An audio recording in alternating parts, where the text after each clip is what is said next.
Tonight's big story, a bit of good news in a week when it is desperately needed. The Oak Creek police officer ambushed at the temple Sunday is able to give a thumbs up, a sign of hope. But we are also learning more disturbing details about the shooter as well. Our Tammy Hughes is live in Oak Creek with both stories tonight. Good evening, Tammy.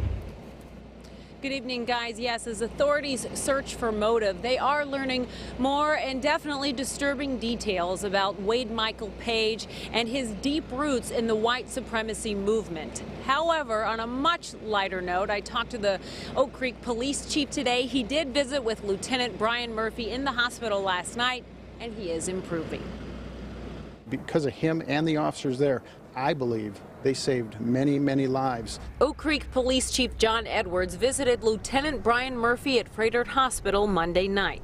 The officer is still heavily sedated, but was able to give Edwards a thumbs up, and Edwards gave him some words of encouragement. He's not able to converse, so it's just more of a, you're doing okay, you did a great job, you're a hero. And the community clearly agrees.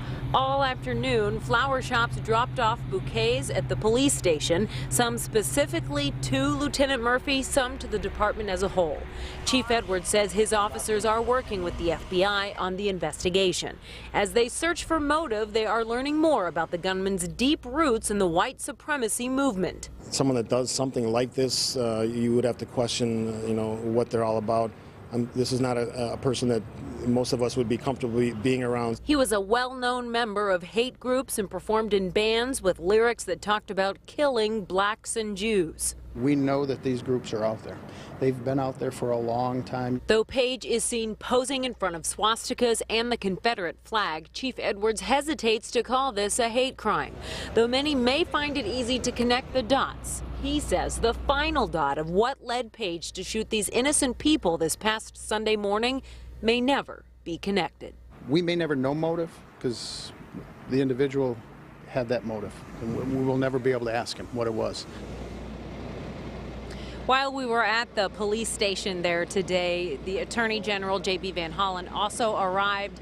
He told me he's also assisting in this investigation, so there are a lot of agencies involved in this. Yes, they are learning more disturbing details about his past, but the chief wanted to make it clear, as for a direct motive, what caused him to go and shoot these innocent people this past Sunday, they just don't know that for sure.